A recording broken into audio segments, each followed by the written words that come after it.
Et bonjour tout le monde, bonjour à tous, j'espère que vous allez bien en cette première journée du mois de mars 2023. On va attaquer ensemble le mug aujourd'hui. Oui, aujourd'hui, Jérôme s'est transformé en Léo, comme vous pouvez le voir. Toutes vos blagues sur LOL, Jérôme a rajeuni, c'est maintenant. Et on commence tout de suite le mug.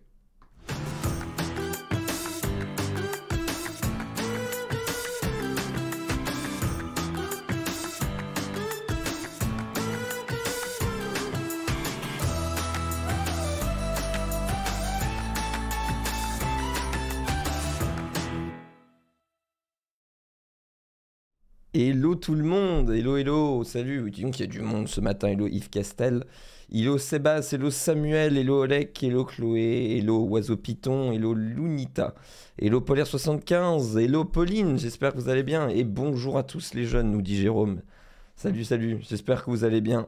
Take your time, recyclez vos vannes épuisées depuis 1000 fois à l'infini, exactement, exactement, c'est aussi ça l'esprit Take your time sur Notech. Léo, merci de ne pas recopier. Jérôme sur l'heure de fin de mug. Attendez, je peux même vous mettre en caméra à côté. Je vous parle un petit peu de proximité aujourd'hui. Voilà, j'espère que vous allez bien en tout cas. Oui, c'est Léo qui remplace Jérôme. Mais vous en faites pas, vous allez être servi. Vous allez avoir du mug qui dure jusqu'à je ne sais pas quelle heure. Vous allez avoir des discussions graviers. Je prends la relève. Ne vous en faites pas à ce niveau-là. Hello, hello. J'espère que vous allez bien aujourd'hui. Nous avons plein de belles choses à se dire dans ce mug. On va parler de une rumeur d'une nouvelle Nintendo Switch 2. On va aussi parler de plein de petits sujets différents. Vous allez voir, je vous ai fait une petite sélection aux petits oignons ce matin. Léo de la chaîne Techmaker, exactement. On va vérifier si ça fonctionne correctement. Parce que, attendez, tac, navigateur. Et oui, le navigateur fonctionne à merveille. Le premier article que j'ai sélectionné aujourd'hui, on va faire un petit tour rapide des articles de ce 1er mars 2023. On va parler un petit peu des évolutions que Siri va avoir dans les prochains mois, du moins c'est ce qui se murmure, avec peut-être Siri qui pourra répondre à vos appels à votre place et vous aider pendant vos diverses conversations. Je vous en dirai plus juste après. On va aussi parler de la Google Pixel Watch qui va bientôt gagner une fonction vitale, la petite Apple Watch, enfin non, justement pas Apple Watch, mais concurrente de l'Apple Watch by Google, qui s'étoffe en fonctionnalité, qui va avoir une fonctionnalité qui est présente dans les Apple Watch depuis plusieurs années. Le fameux titre de ce mug, une Nintendo Switch 2 sortirait cette année, du moins c'est ce qu'en disent les rumeurs et c'est ce qu'en dit une petite personne sur 4chan, donc on va voir ça aussi juste après. On va parler de sujets un petit peu plus larges que la tech. Si pareil vous voulez critiquer dans le chat, faites-vous plaisir. Lime, donc du coup la société qui met en location en libre service des trottinettes et les vélos, essayent de acheter des électeurs par rapport au référendum qu'il va y avoir en fait à Paris sur les trottinettes électriques. On va avoir une pirouette assez maligne de leur part et pas illégale, mais un petit peu border. Pour continuer dans les rumeurs, on aime ça chez Navtech, les rumeurs, un iPhone SE 4, mais qui a pour le coup avec des rumeurs et qui sont assez sympas et qui sont au final pas l'iPhone SE qu'on attendrait et qu'on a connu ces dernières années. Pareil, on en parlera un petit peu plus tard. Et si nous ne dépassons pas trop le temps et si le temps nous le permet, on parlera de FR Alert. Je ne sais pas s'il y en a qui en ont entendu parler ces derniers temps. FR Alert, qui est un système en fait du gouvernement de messages d'alerte, a fait un test hier des plus, comment dirais-je, des plus effrayants. Mais du moins c'est assez sympa de voir un petit peu en condition de test qu'est-ce que ça rend sur ces smartphones, un message avec le nouveau système FR Alert. On en parlera un petit peu après. Aussi, si on a le temps, le démarchage téléphonique. Il y a des choses qui vont changer à partir d'aujourd'hui et on fera un petit peu le détail de tout ça. Voilà, voilà. J'espère que ce programme vous convient. J'en ai pas d'autres, comme dirait Jérôme. Je sais plus c'est quoi sa phrase. Mais on va tout de suite passer au Kawa.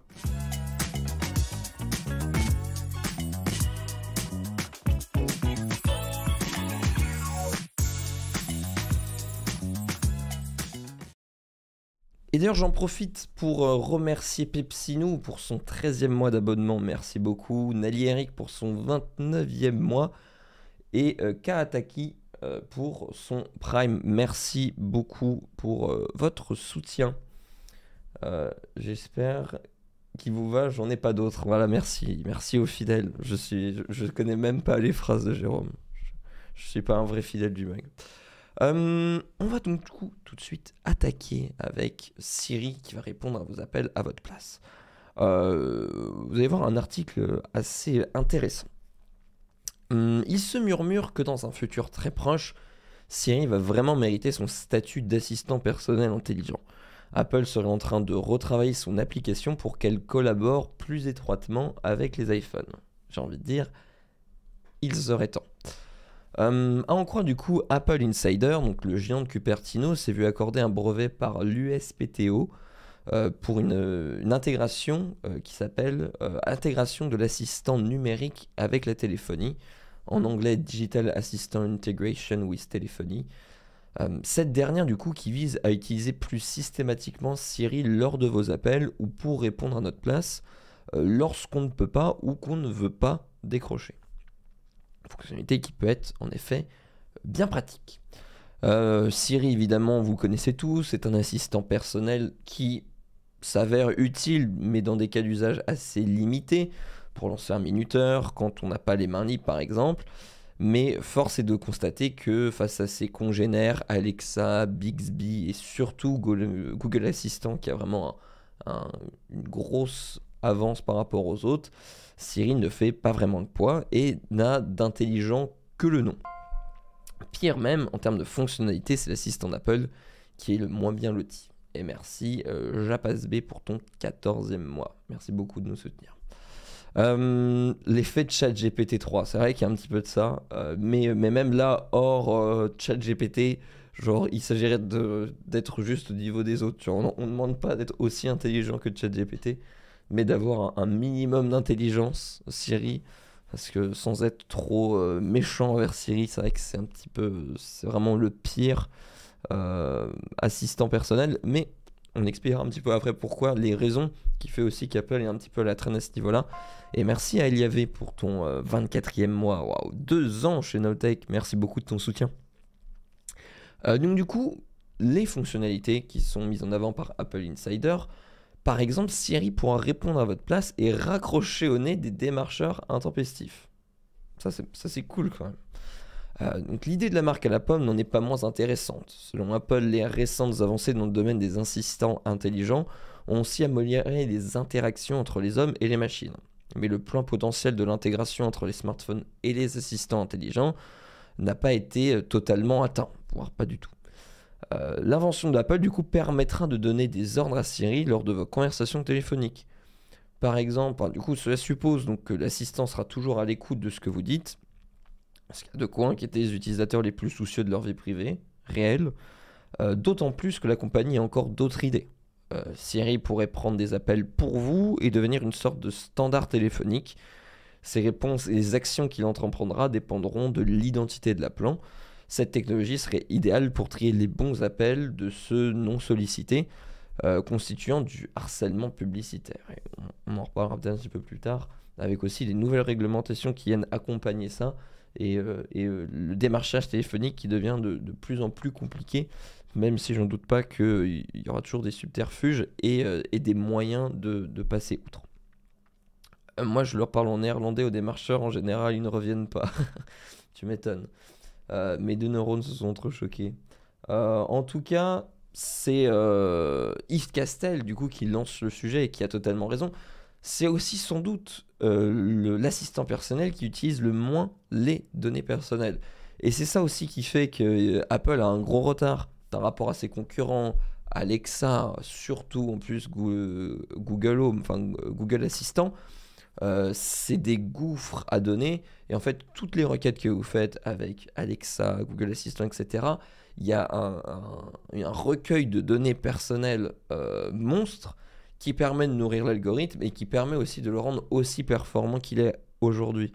Apple n'a pas fait ce choix. Apple est un petit peu plus safe et un petit peu plus gentil face aux données personnelles. Il est moins gourmand, mais du coup, il recueille moins de données et du coup, c'est un petit peu plus compliqué pour lui de rendre Siri performant.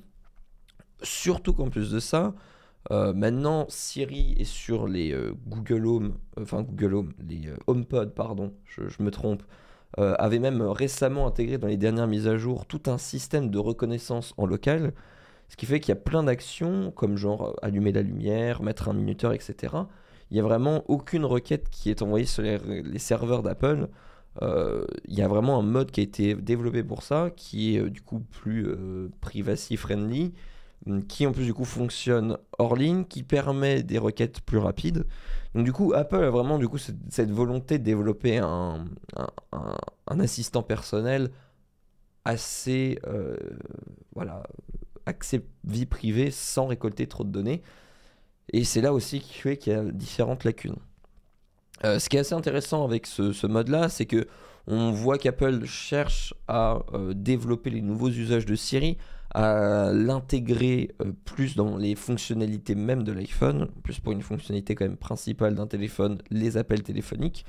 Et donc ça pourrait être une bonne chose.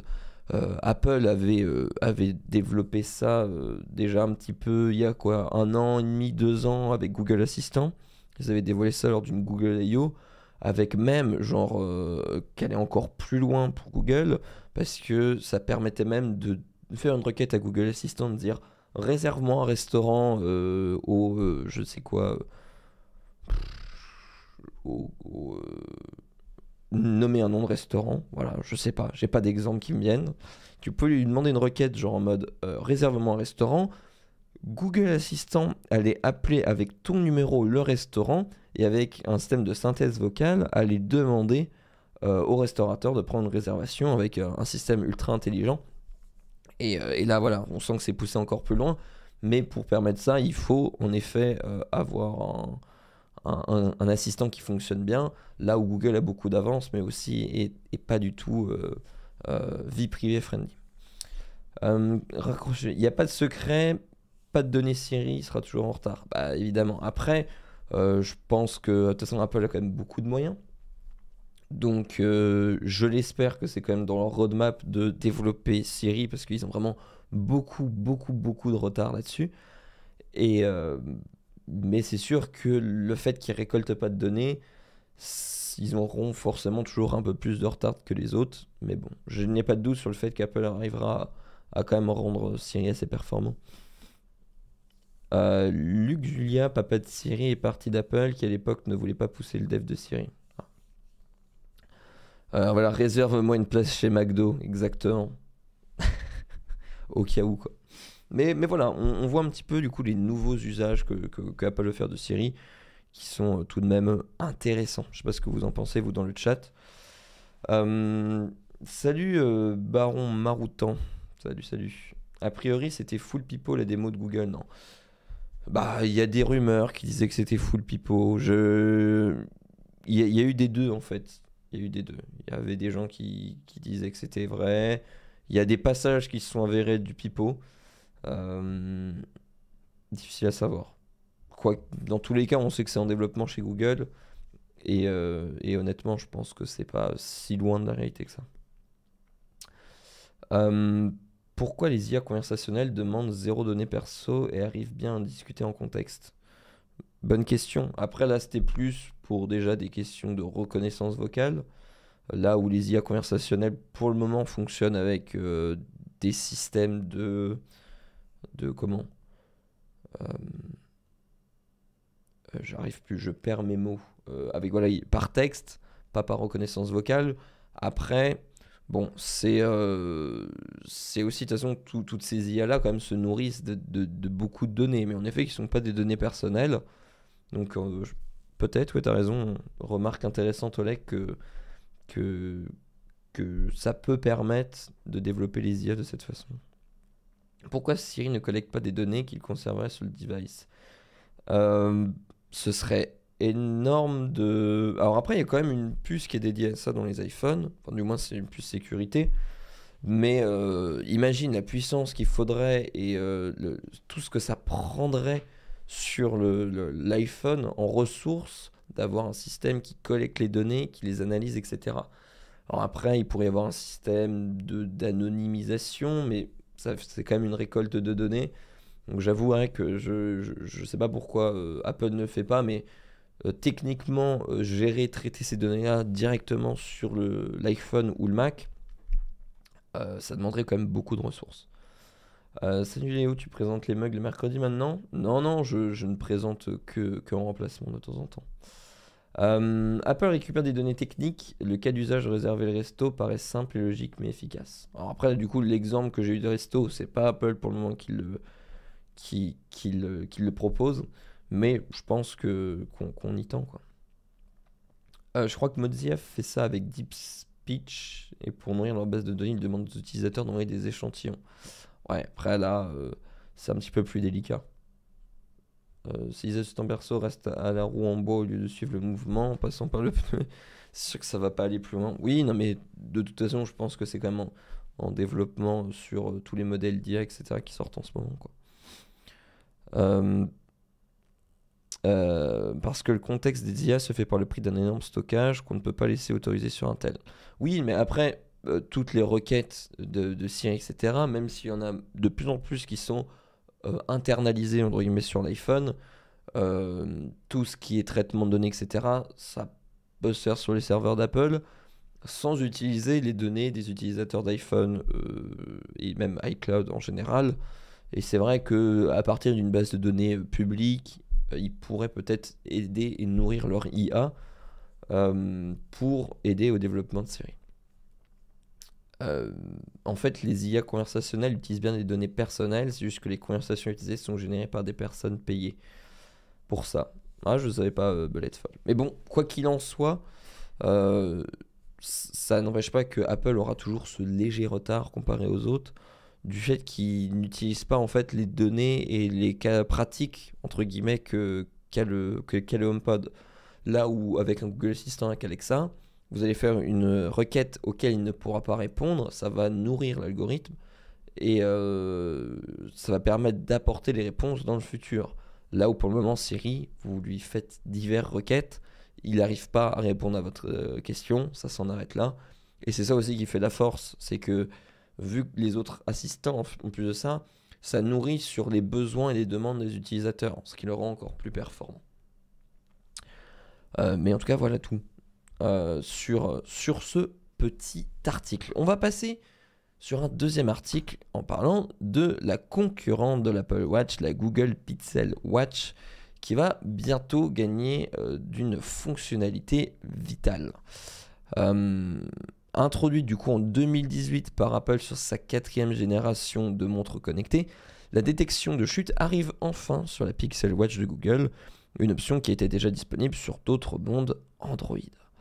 Le topo, oui, du coup, la Pixel Watch, qui était la montre connectée de Google, s'améliore encore après sa sortie, et heureusement, commercialisée en octobre 2022. Les utilisateurs de la Google Pixel Watch devraient bientôt recevoir une mise à jour pour profiter d'une nouvelle fonctionnalité, rapporte XDA Developers, la détection de chute.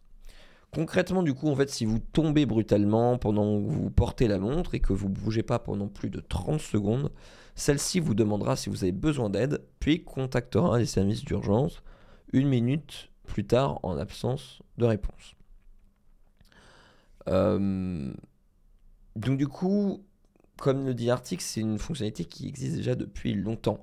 Disponible depuis du coup 2018 chez Apple, cette technologie équipe déjà nos seniors depuis longtemps par le biais de bracelets électroniques. C'est Apple qui a été le premier intégré à son Apple Watch Série 4 en 2018. Donc c'est vrai que ça fait déjà un petit moment. Une technologie qui a déjà sauvé des vies et qui équipe à présent d'autres marques de montres connectées à l'image des Galaxy Watch 5 de Samsung.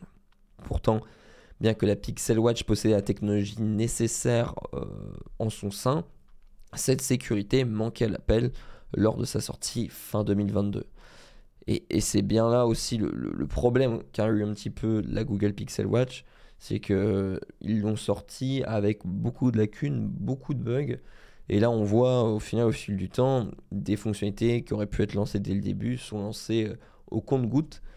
Preuve que, à mon sens, je pense que la Pixel Watch est sortie un petit peu prématurément. Dans son communiqué, du coup, Google assure avoir attendu de tester cette fonction durablement avant de la mettre à disposition de tous, afin d'éviter des fausses détections. C'est en effet le plus chiant dans ce genre de truc. C'est donc chose faite, même si l'option ne sera pas activée par défaut, en plus de ça.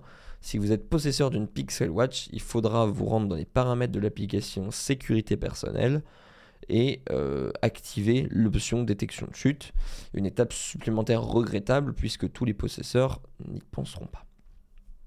Voilà un petit peu un court article sur ces fonctionnalités de la Pixel Watch qui voilà, est un petit peu pas vraiment un gros succès commercial, la Pixel Watch, qui a aussi quand même beaucoup de problèmes qui ont été remontés. Son gros seul et j'ai envie de dire presque principal atout, c'est son design rond dans les montres connectées. C'est assez ça se différencie du moins des Apple Watch avec leur design carré, mais qui a quand même pas mal de problèmes.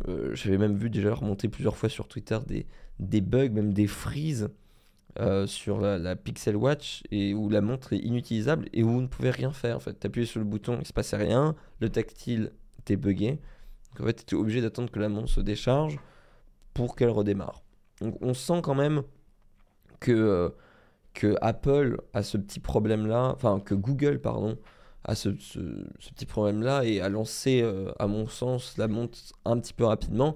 La preuve que la détection de chute ils l'ont apporté plus tard, en attendant d'être sûr que ça fonctionne, et en plus de ça ils ne l'activent pas sur tous les appareils de base, ce qui en dit long je pense. S'ils ne sont pas confiants de l'activer sur toutes les montres, c'est qu'il doit encore y avoir quelques problèmes. Personne ne parle de la Pixel Watch, j'ai l'impression, ou alors je suis biaisé par Notech. Non, c'est vrai que c'est pas une montre qui a fait beaucoup parler. D'un côté, c'est une montre qui est un peu à la ramasse. Mais c'est pas la première fois qu'on en parle dans le mug. Donc on en parle quand même, c'est sur moins que l'Apple Watch. D'un autre côté, c'est une montre, c'est quand même beaucoup moins vendu, quoi. La Pixel Watch a l'air un peu à la traîne. Google a mauvaise habitude de faire de la pub sur des features, ce qui est normalisé chez la concurrence. Ouais, c'est pas faux. C'est la détection de chute que l'on parle. Petite erreur de Frandroid, du coup, je l'ai sur ma Galaxy Watch 4. Oui, non, mais ça, sur la Galaxy Watch, elles sont disponibles. Là, on parle du coup de la Google Pixel Watch. Ils ont qu'à mettre un Snapdragon Gen 2 à l'intérieur, ça ira mieux. Ça, tu recharges ta montre toutes les 10 minutes. Pixel Watch et Galaxy Watch sont deux montres différentes. Tout à fait. Hop. Petite hydratation. Mais voilà. C'est vrai que le gros avantage de la Pixel Watch, c'est son design. Mais il y a quand même beaucoup de points un petit peu catastrophiques. Même l'autonomie est vraiment mauvaise. Il y a des problèmes de latence, de bugs, etc. Qui ressurgissent pas mal. Après, n'oublions pas que c'est quand même la première watch by Pixel, enfin by Google. Donc c'est forcément aussi un petit peu normal qu'il y ait des fonctionnalités, là où Apple est sur le marché de la montre connectée depuis une paire d'années, quoi. Même le design en soi, Samsung et Huawei fait la même chose. Donc bon, oui. D'un autre côté, après un design de montre, tu peux pas non plus te différencier à balle, quoi. Apple a fait un design assez carré, les autres un design rond. Bon, en montre, après, tu peux pas te permettre de faire des folies, quoi. Pas évident de faire aussi bien dans des prix raisonnables quand on n'a pas de volume de production. En plus, oui, c'est vrai que la Pixel Watch, j'ai plus le prix en tête, je vais regarder, mais c'est vrai que c'était quand même assez abordable. Combien elle est? Enfin, du moins plus abordable qu'une... Ah, quand même 379 euros. Je me souvenais pas que c'était déjà si élevé que ça. Je pensais que c'était quand même un peu moins cher. Par contre, franchement, il n'y a rien à dire. Au niveau design, elle est vraiment... elle est plutôt belle, quoi. Et plutôt bien finie aussi. Mais quand même, 379 euros. Si je dis pas de bêtises, c'est le prix starter des Watch SE, non? Je veux dire ça tout de suite. Même, quoique les Watch SE, des fois, sont moins chers que ça. Watch SE, acheter. Non, c'est parti, c'est 299 euros une Apple Watch SE. Donc c'est même plus cher qu'une Watch SE. Et par rapport à une Watch série 8, bon, là, par contre ça doit coûter un peu plus cher. 499 euros une série 8. Ouais, ça 299 hein, une Watch SE. C'est comme les premiers Pixels, c'est pas foufou. J'ai eu la montre gratuite avec les Pixel 7 Pro et pas de problème. Ah, bah écoute, c'est.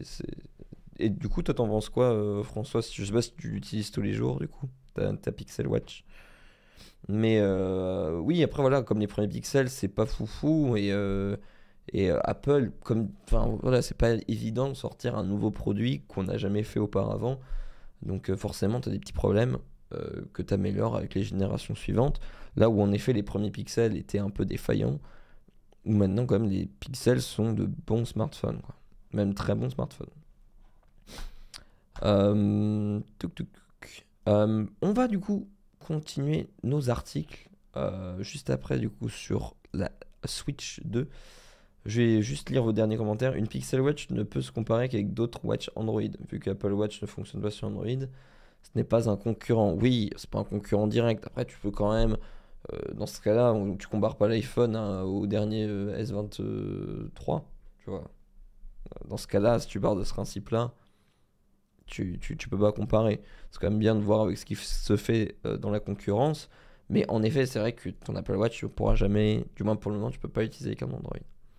Pareil, j'ai eu des soucis au lancement, mais maintenant, après mise à jour, plus de soucis. Ouais, donc voilà, c'est quand même... Il y a de l'amélioration même dans le firmware. La Nintendo Switch 2 sortirait dès cette année, vraiment. On y a le droit de toute façon tous les mois presque, du moins tous les ans, la rumeur d'une nouvelle Nintendo Switch.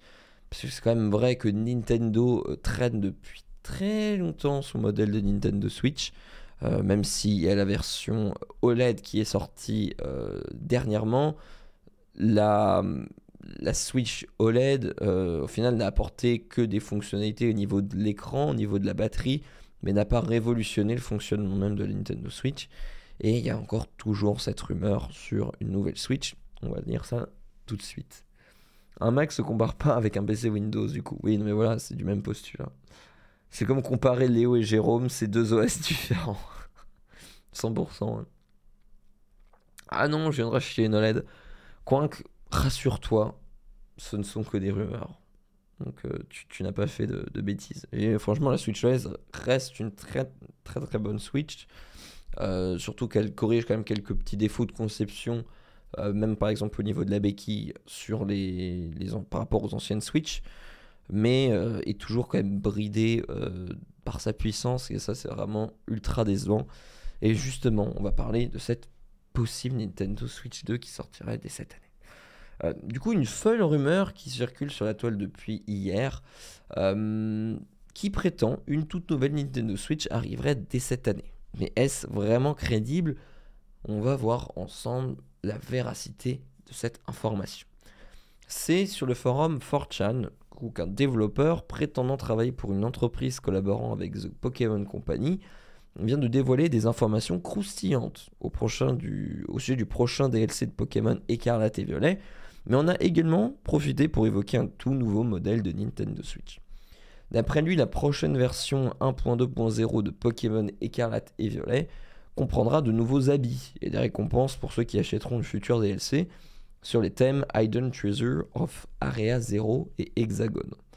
Ce dernier ajoutera plusieurs Pokémon, mais surtout la particularité d'arriver pile au moment de la soi-disant nouvelle Switch. Il il y a aussi d'autres rumeurs qui font un petit peu penser à ça. C'est aussi la sortie du nouveau Zelda, où Nintendo a souvent tendance à lancer un nouveau modèle au sorti d'une nouvelle, un nouveau jeu Zelda. Surtout en plus quand on regarde, pour ceux qui avaient vu le trailer, etc., qui est assez puissant et demanderait des performances assez impressionnantes à la Nintendo Switch. On n'est pas sûr qu'elle soit capable de le faire.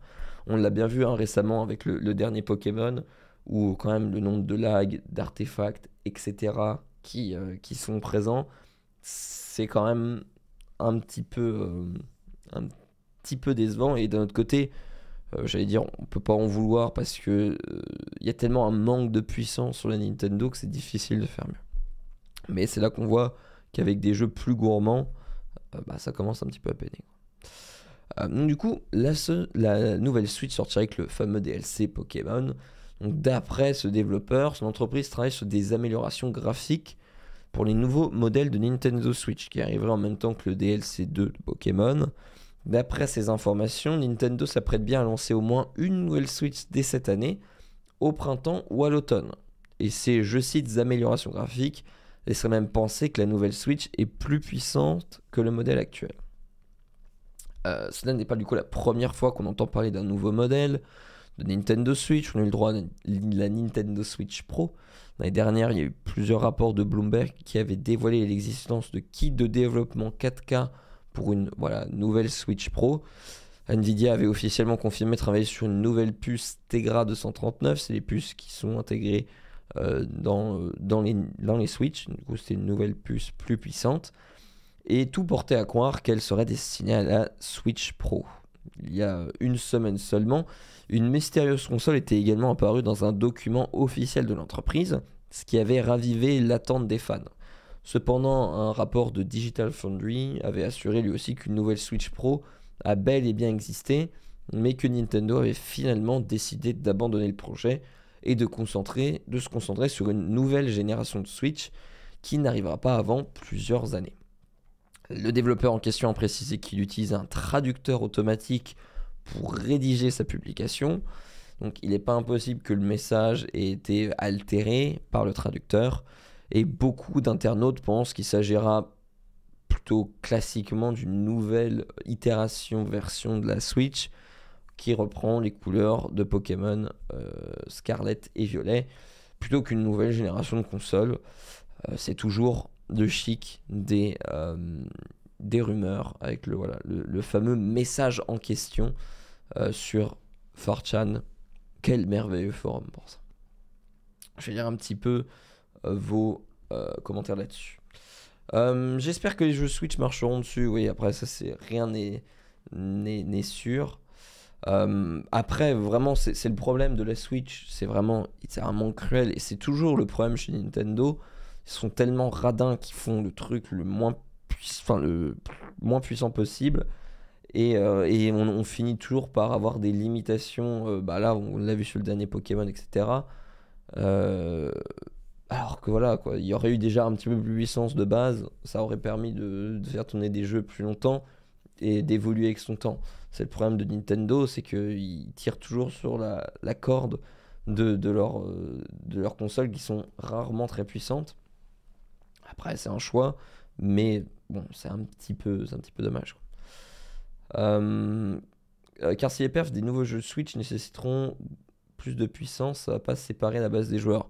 C'est vrai que si ils commencent à sortir des jeux plus puissants qui ne tournent que sur la nouvelle Switch, ça peut en effet séparer la base de joueurs, surtout que la base de joueurs de la Switch actuelle est énorme, quoi. C'était quand même la console la plus vendue l'année dernière.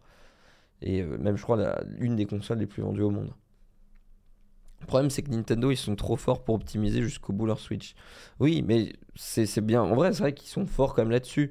Mais c'est vrai qu'avec un peu plus de puissance de base, ils pourraient optimiser encore mieux et encore plus longtemps leur Switch, quoi. Pas super hype par le prochain Zelda, les vrais donjons me manquent. Mais s'ils sortent une nouvelle Switch, j'avoue que je sauterai le pas. Comme pour la première Switch. Ouais, j'imagine. De toute façon, Zelda, c'est comme une énorme licence, quoi, qui hype quand même beaucoup de monde. Pokémon, c'est pas la console, le problème, c'est Game Freak. Oui, alors, C'est vrai, comparé à d'autres jeux, euh, il est très mal optimisé. Là où par exemple, ça, un Zelda tourne très très bien sur la Switch. Après, c'est quand même, même s'il a mal été optimisé, il y a quand même aussi des limitations de puissance de la Switch, quoi.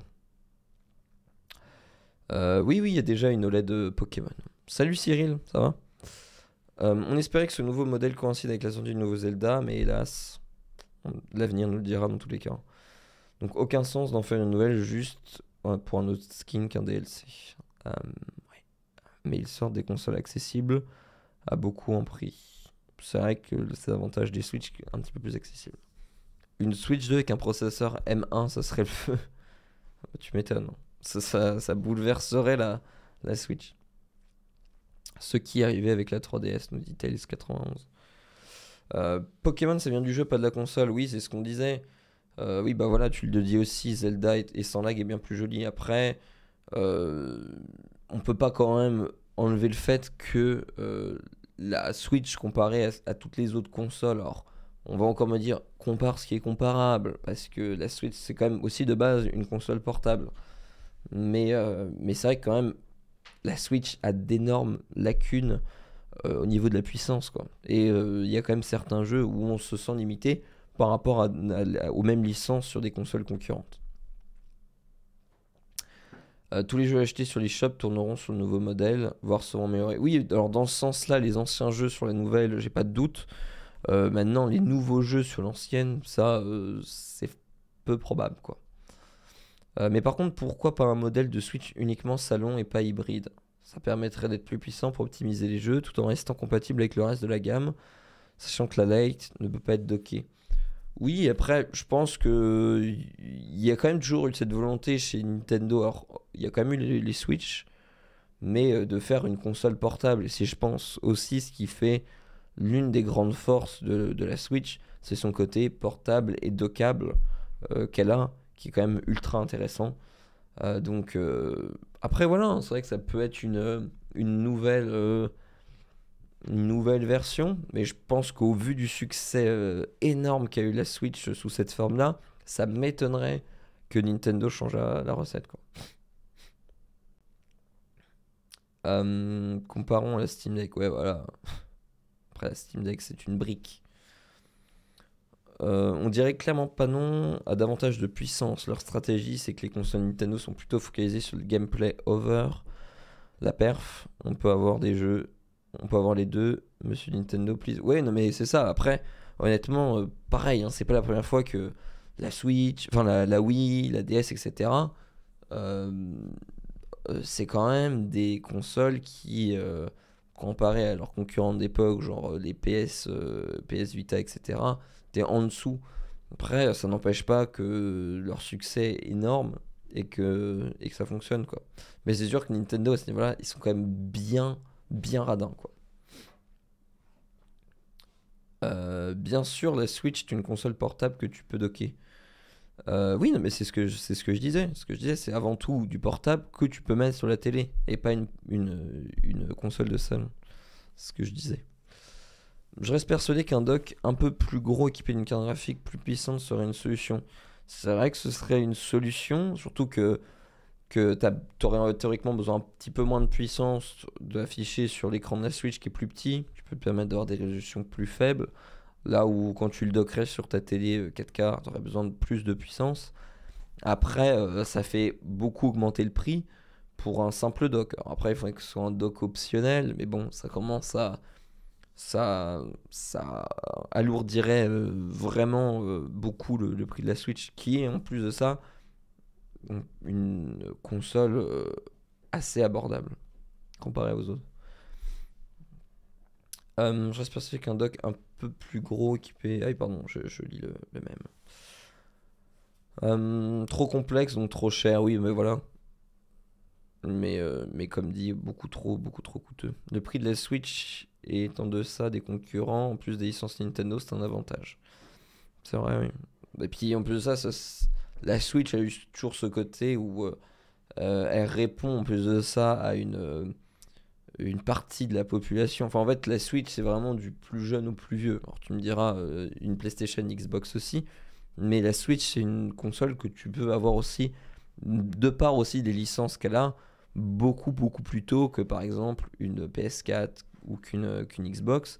Et en plus de ça, même avec la version Lite qui existe, aussi beaucoup plus abordable, quoi.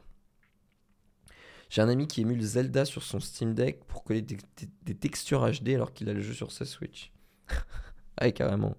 Faut être motivé. La solution, c'est le cloud pour limiter le coût. C'est vrai que ce serait une idée. Après, quand tu vois comment Nintendo gère ses serveurs, ça fait peur. Nos smartphones font tourner des jeux plus puissants, donc Nintendo pourrait facilement améliorer leur console.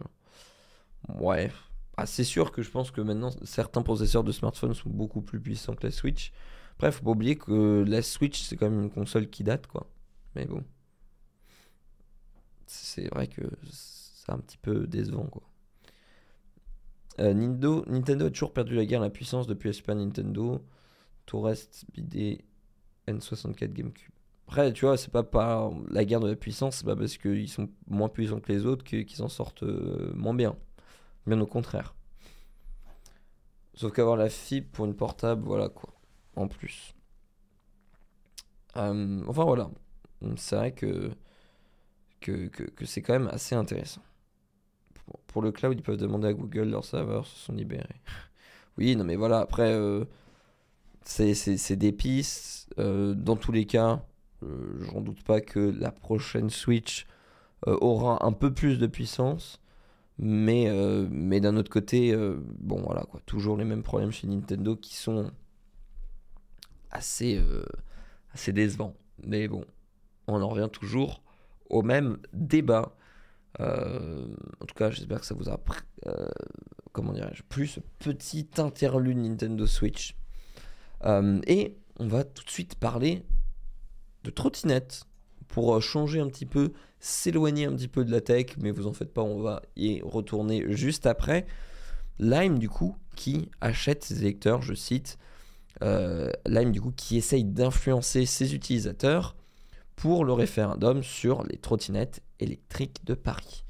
En effet, il va y avoir du coup un référendum en avril pour réformer les trottinettes électriques à Paris ou non. Et c'est vraiment un référendum qui va, comment dirais-je, juger du futur des trottinettes parce qu'elles peuvent potentiellement être interdites, du moins une trottinette en libre service dans Paris. Du coup, les utilisateurs parisiens de Lime ont reçu une offre particulière. 10 minutes de conduite offertes sur présentation d'une confirmation d'inscription aux élections électorales. Si elle n'est pas illégale, la pratique interroge à quelques semaines de la tenue d'un important référendum à Paris. C'est un message étonnant qu'a reçu le 27 février le militant activiste Elliot Lepers, également utilisateur de Lime. Le service de location de trottinettes lui propose de gagner 10 minutes d'utilisation gratuite en échange d'un petit document, une preuve d'inscription sur les listes électorales de Paris. S'enregistrer pour voter peut avoir l'air compliqué, mais c'est en fait assez simple, peut-on lire dans le message. Prouvez que vous êtes enregistré et gagnez 10 minutes de ride gratuite. Elliot Lepers s'insurge et son message est bientôt repris sur Twitter par David Belliard, l'adjoint de la ville de Paris en charge des transports, qui publie à son tour sur Twitter le message « Proposer d'acheter des électeurs, c'est franchement pas joli. » Déjà, 10 minutes, je trouve ça radin. Honnêtement. 10 minutes d'utilisation gratuite. Tu vois, il aurait fallu au moins une demi-heure, quoi. Mais bon. Vous trouviez ça normal, je lis l'article, d'être payé pour participer à cette élection. C'est exactement ce que fait Lime en offrant 10 minutes gratuites à tous ses clients pour les convaincre de voter au référendum du 2 avril sur l'interdiction des trottinettes en libre service à Paris. C'est le tweet de ce fameux Elliot Lepers. L'offre de Prime, du coup, ne sort pas de nulle part. Comme je disais, le 2 avril, les Parisiennes et Parisiens sont appelés à participer à un référendum citoyen pour décider de l'avenir des trottinettes en libre service dans la capitale. Un enjeu de taille pour Lime, un des leaders du secteur, et l'un des 3 acteurs encore autorisés à opérer dans la capitale. Sur Twitter, les réactions suite au message d'Elliot Lepers et de David Belliard ne se sont pas faites attendre. Nombreux sont ceux qui se sont interrogés sur la légalité de la pratique, et il s'avère que c'est totalement légal. vous voyez un petit peu voilà, le type de mail que vous ayez reçu, que vous avez pu avoir reçu si vous êtes un utilisateur de Lime à Paris. Du coup, en plus de ça, qui permet du coup d'avoir les 10 minutes gratuites, qui est honnêtement 10 minutes, en plus de ça, je trouve ça vraiment... L'incitatif est pas non plus fou, quoi. Et du coup, il n'y a cependant rien d'illégal dans ce que fait Lime, explique David Belliard. Jouant au téléphone par Numérama, on n'est pas dans un cadre électoral strict, puisque c'est une votation citoyenne, donc il y a une liberté dans l'organisation et dans la manière de faire la campagne, indique-t-il. Cependant, il y a tout de même des questions éthiques dans les pratiques de l'entreprise qui peuvent être discutables. Le mail qui a été envoyé, c'est une démarche qui n'est pas citoyenne, insiste David Belliard. Leur démarche, c'est juste de dire préservez votre confort et votre capacité à consommer, alors que la question qui est posée est d'ordre plus global. Est-ce que le service est bon pour la collectivité? Et ce mail montre bien que Lime n'a pas saisi la portée citoyenne de la question qui est posée. Contacté du coup par Numérama, Lime a déclaré que l'opération Minute Gratuite a un objectif d'encourager les Parisiens à s'inscrire sur les listes électorales en vue de la votation du 2 avril. Mais en effet, dans le cadre de cette consultation, la date limite d'inscription sur les listes électorales a été arbitrairement fixée par la ville au 3 mars. Un délai du coup très court. Dès lors, l'opération vise à faire en sorte qu'un maximum de Parisiens puissent avoir voix au chapitre dans le cadre de cette consultation. Et la caméra qui bug, comme à chaque fois. Ne vous en faites pas. J'arrive tout de suite. Voilà. Donc du coup, voilà un petit peu la communication de Lime par rapport à ce référendum. Et en soi, comme nous dit l'article, il n'est pas illogique que l'entreprise tente de faire voter celles et ceux qui l'utilisent. L'entreprise insiste également sur la légalité de la pratique. La votation n'est régie par aucun texte de loi, si ce n'est les modalités fixées unilatéralement par la mairie de Paris. Par le passé, Lime a régulièrement encouragé les Français à se rendre aux urnes par le biais d'opérations similaires. C'est notamment le cas lors de l'élection présidentielle et législative de 2022. Voilà un petit peu tout sur l'article de Lime. Mais qui défend Lime? Si t'habites dans Paris, c'est une horreur le bordel que fout leur trottinette parquée n'importe où. Après, ceux qui défendent, c'est peut-être aussi ceux qui utilisent. Et c'est en soi que le mail est pas si bête que ça, même si je comprends que ce soit un petit peu border. D'un autre côté, c'est un peu un message en mode bah frérot, si t'aimes bien Lime, si tu veux pas que ça s'arrête, réagis, tu vois. Parce que je pense qu'il y a quand même une base d'utilisateurs qui est très content d'utiliser Lime.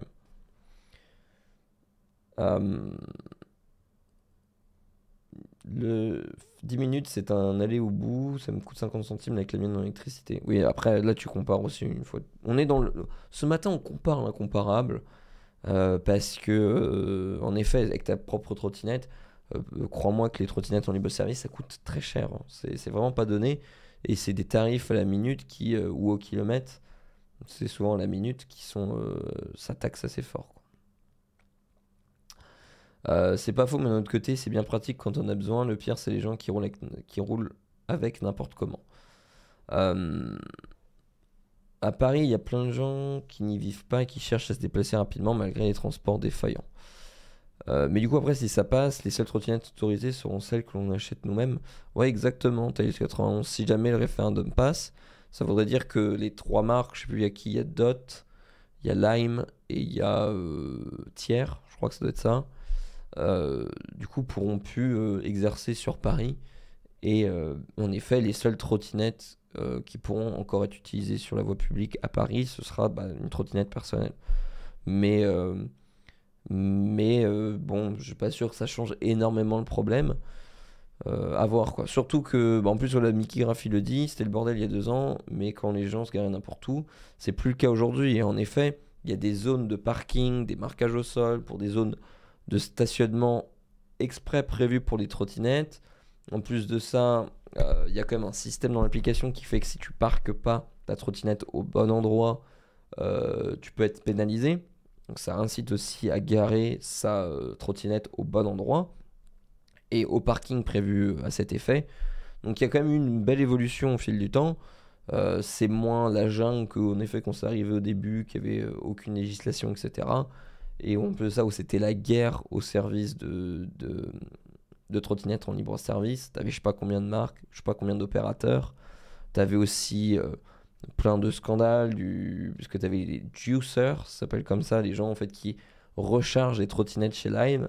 Et au début, en fait, ça fonctionnait par un système. En gros, n'importe qui pouvait aider au fonctionnement du réseau de Lime. Et alors, les nouveaux modèles de Lime, en fait, maintenant, sont avec des batteries amovibles. Ce qui fait qu'en fait, maintenant, les équipes qui rechargent et qui s'occupent de la maintenance des Lime, s'il n'y a pas de problème, en fait, ils arrivent juste avec des batteries chargées, ils swappent et ils prennent la batterie non chargée et ils la rechargent à un entrepôt. Là où avant, les toutes premières trottinettes, tu étais obligé de récupérer la trottinette pour la recharger, de la déplacer à un entrepôt pour les mettre à charger. Mais après, il y avait des abus, parce qu'au début, c'était assez lucratif. Donc, du coup, tu avais même des gens qui mettaient des groupes électrogènes en plein Paris pour recharger les trottinettes. Enfin, bref. Au début, c'était vraiment, vraiment la jungle, quoi. On demande à des personnes qui n'habitent pas à Paris de choisir comment les Parisiens doivent vivre. Bah oui, enfin après c'est pas parce que tu ne vis pas à Paris que tu n'es pas,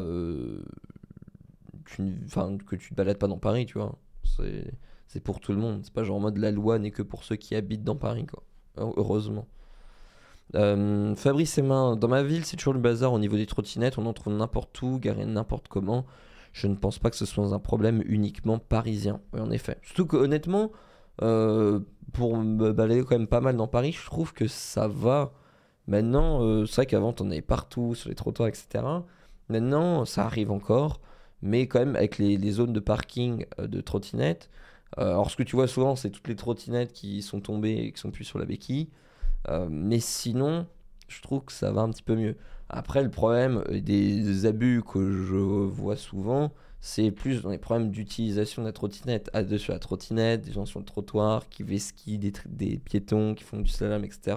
Mais bon, là, en fait, que ce soit en libre service ou pas, ça change pas le problème. Et t'as des gens qui ont leur trottinette personnelle qui foutent aussi bien le bordel. Donc, aussi un problème d'usage, quoi.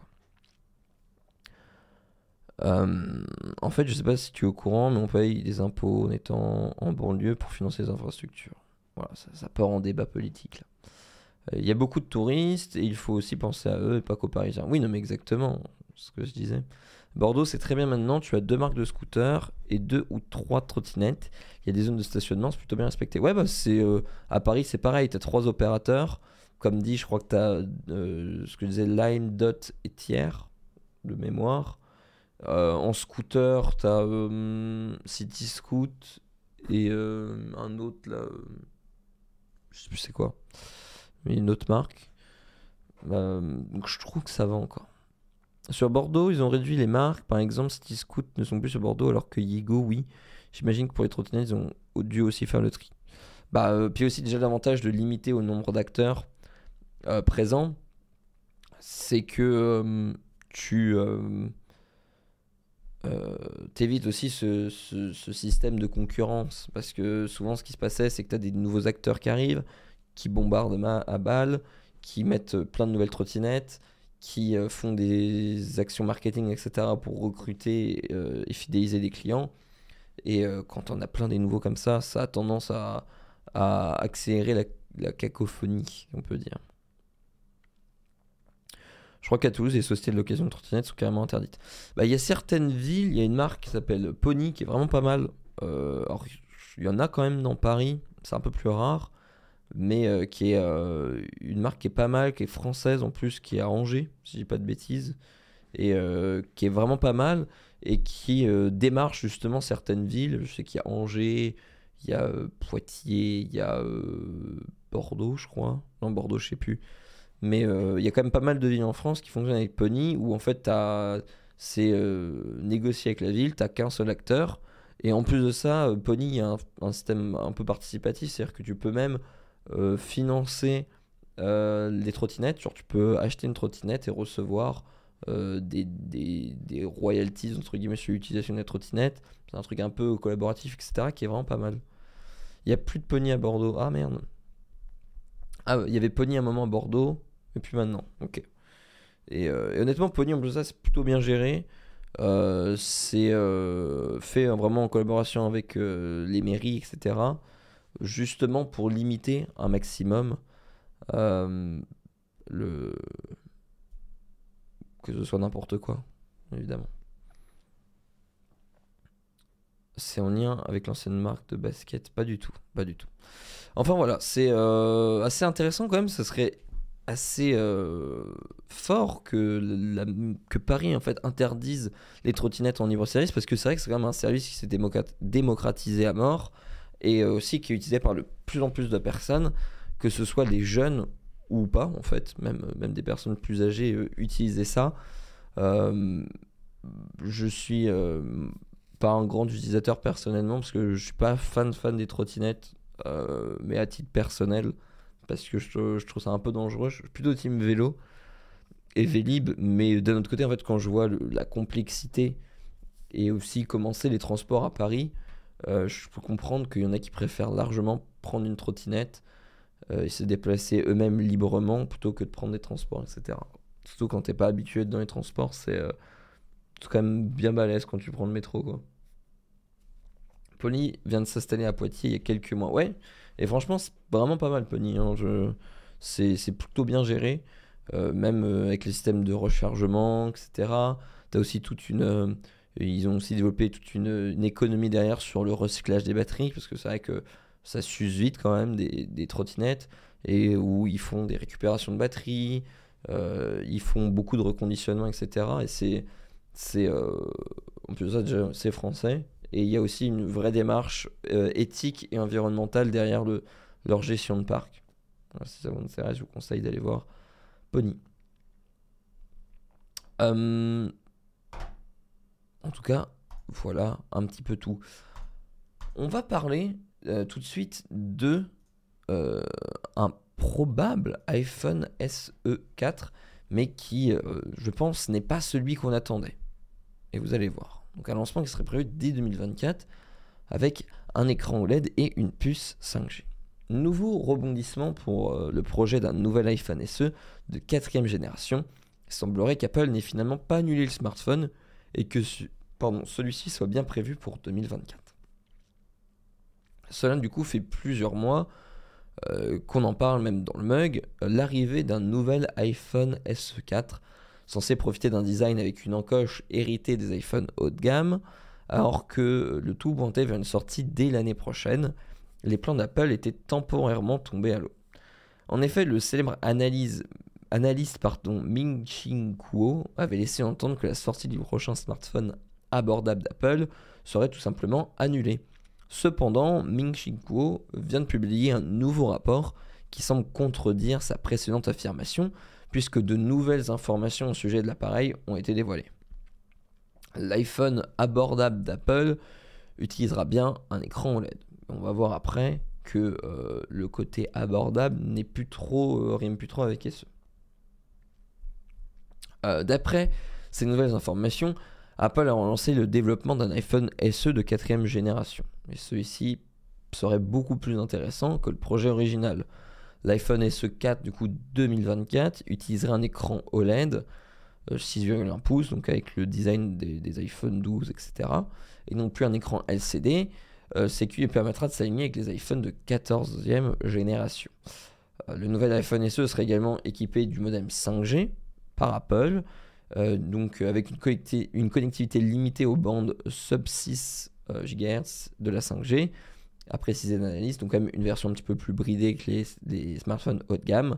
Et l'iPhone SE prend déjà en charge la 5G, mais utilise une puce Snapdragon X57 personnalisée de Qualcomm.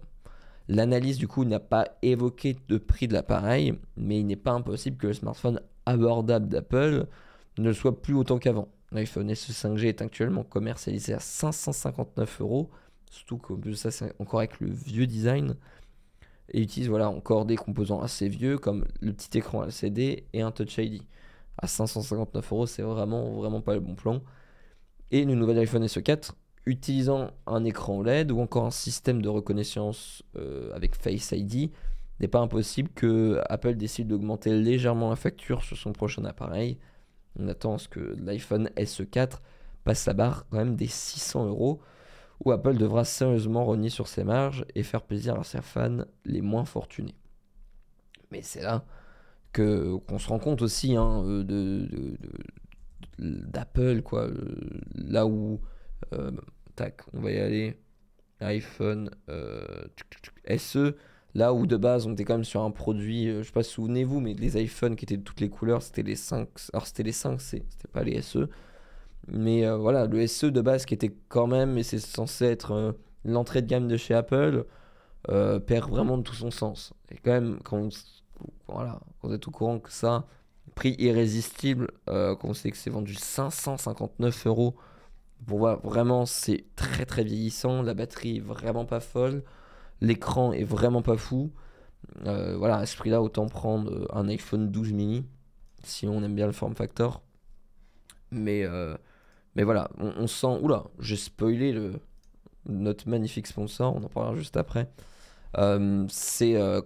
Voilà, ça perd quand même vraiment tout son intérêt, quoi. 559 euros pour une entrée de gamme qui, en plus, celui-là est vraiment plus du tout au goût du jour, quoi. Voilà, du grand Apple, j'ai envie de dire. Je vais lire un petit peu vos messages, comme côté. Jérôme qui dit si je trouve le métro compliqué, attends de prendre le RER. Non, mais oui, exactement. Mais ce que je voulais dire par là compliqué, même le monde, etc. Même l'odeur, t'as toute une expérience quand tu prends le métro. Et quand t'es pas habitué, c'est un peu déroutant. Et même quand t'es habitué. Le SE4 sera plutôt à 700 que 550. Ouais, bah, on connaît pas les prix. Je parie sur un tarot de 600 euros pour les prochains iPhone SE 2024. C'est dommage, Apple a un coup à jouer à faire des iPhones en plastique style Pixel 3a pour ouvrir des portes aux services payants. Oui, c'est vrai. Après, la grosse force des iPhone SE, c'est que souvent, là, en fait, c'est les anciens designs. Donc, pour peu qu'ils aient aussi des anciens stocks de coques aluminium, etc. Même, en fait, simplement de pièces détachées des iPhones d'ancienne génération. Les SE, ça permet d'utiliser ce stock restant, ce savoir-faire des anciens téléphones et de les utiliser pour permettre de proposer un iPhone un petit peu moins cher. Donc ce serait pas déconnant qu'ils prennent le design de l'iPhone 12, qui maintenant ça commence à faire un bon moment qu'il est sur le marché. Hein. Il est apparu voilà, à partir de l'iPhone 12 et c'est toujours le même 2 générations après. Donc là, peut-être qu'à la prochaine génération, quand l'iPhone 15 sortira, s'il y a peut-être quelques évolutions au niveau du châssis, ils peuvent utiliser l'ancien châssis, quoi. Mais bon, on perd quand même ce côté iPhone abordable qu'il avait au tout début. Le principe, c'est juste d'être une porte d'entrée chez Apple pour acheter AirPods et Apple Watch pour le prix d'un 14. Oui, voilà, mais après, honnêtement...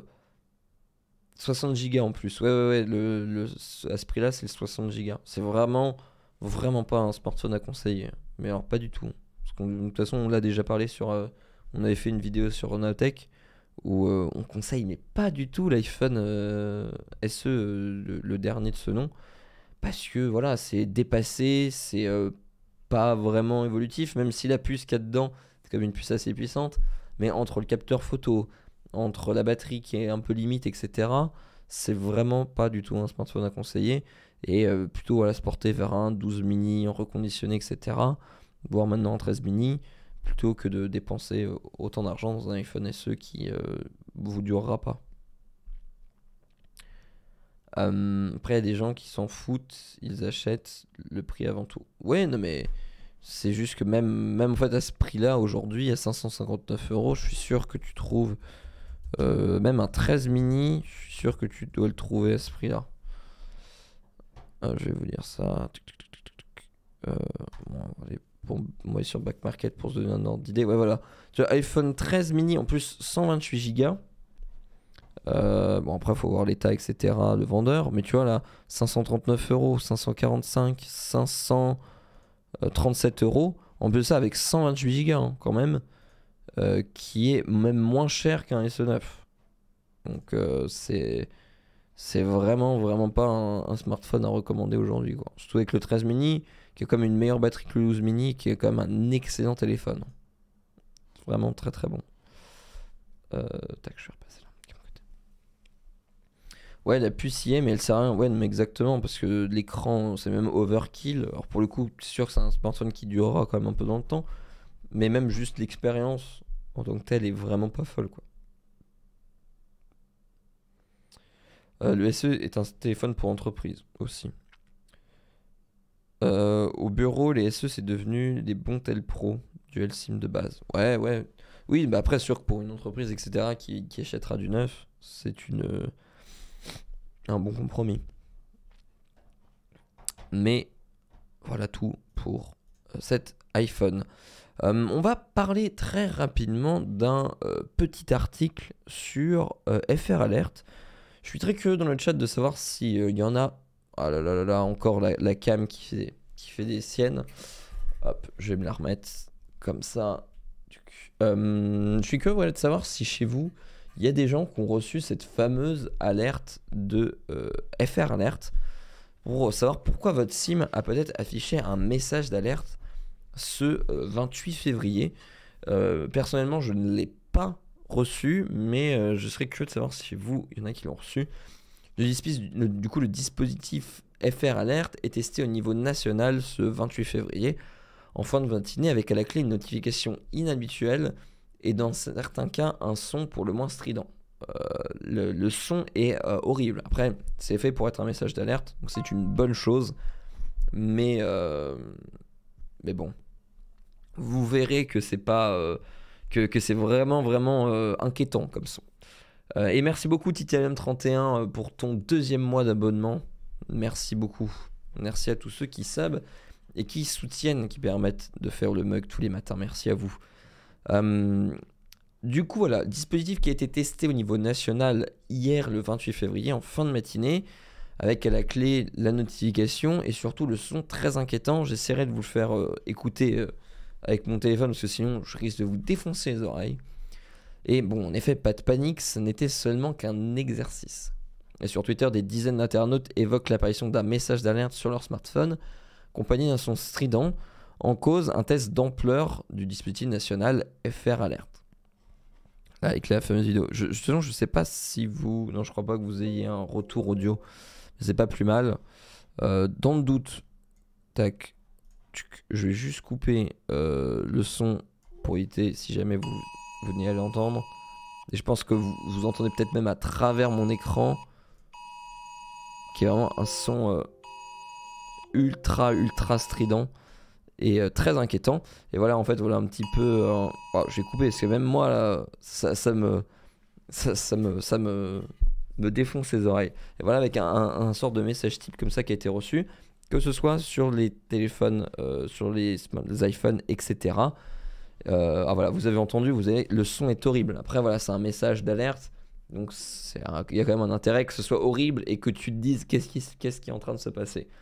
Mais donc, du coup, un message qui a été reçu sur les iPhones et sur Android. Et du coup, un nouveau dispositif qui a été mis en place du coup en courant 2022, si je dis pas de bêtises. Donc du coup, aucune action requise ce mardi 28 février en fin de matinée. Notifications sont envoyées dans la plupart des régions de France métropolitaine par la direction du numérique du ministère de l'Intérieur, la DNUM, via les opérateurs de téléphonie mobile. La DNUM précise qu'aucune action n'est requise de la part des citoyens recevant ces messages d'alerte, explique pour sa part le ministère de l'Intérieur sur son site. On ira voir ça juste après. Interrogé par Tech & Co, le ministère de l'Intérieur évoque un test technique déployé sur des mobiles dont l'utilisateur a coché cette option dans le menu dédié aux notifications. D'autres tests, cette fois adressés à l'ensemble de la population sur une zone définie, seront par ailleurs mis en place au cours des prochaines semaines. Donc voilà, c'était au cours de l'été 2022. FR Alert fait suite à une nouvelle obligation de l'Union européenne. Pour l'ensemble des pays membres de l'Union, le but est de créer un dispositif d'alerte qui existe depuis de longues années à l'étranger. Le fonctionnement de FR Alert est élémentaire. En cas d'urgence, attentat, catastrophe naturelle, etc., les autorisés peuvent utiliser les antennes relais des opérateurs pour joindre immédiatement tous les smartphones sur une zone donnée afin d'y afficher une notification et déclencher une alerte sonore. Des fréquences différentes de celles des réseaux habituels 2G, 3G, 4G sont utilisées pour éviter toute saturation. Le système a pour principal intérêt de fonctionner sur tous les modèles de mobile existants, de façon totalement indépendante de l'opérateur ou de toute application à télécharger.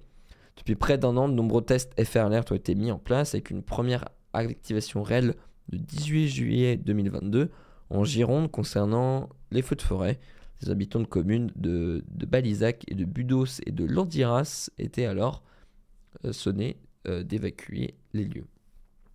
Et j'avais pas vu le sondage qui avait été fait. Quand même beaucoup qui n'ont pas reçu l'alerte dans le chat. Mais en tout cas, voilà, c'est quand même assez intéressant ce dispositif.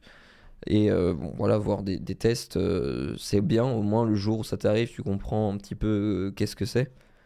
Mais c'est pas mal. Ça fait un moment que je vois les options que j'ai sur mon iPhone avec différents niveaux d'alerte, mais je savais pas trop s'ils s'en servaient.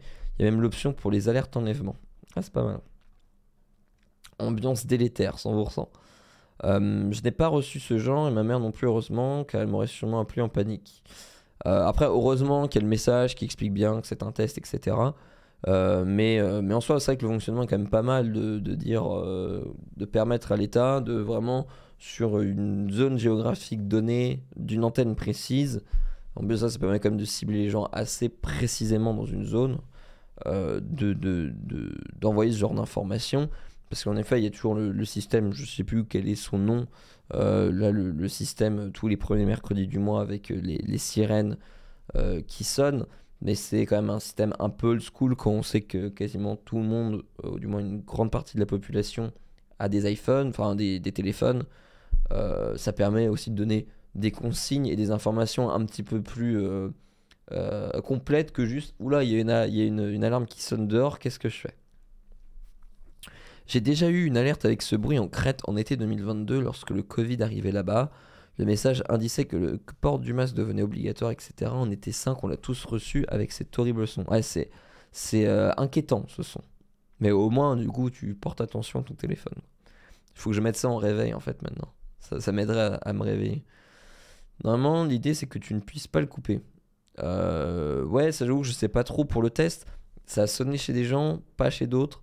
Mais j'imagine que logiquement, ce serait plus logique que que même en mode silencieux, ça ne sonne pas. Je sais pas.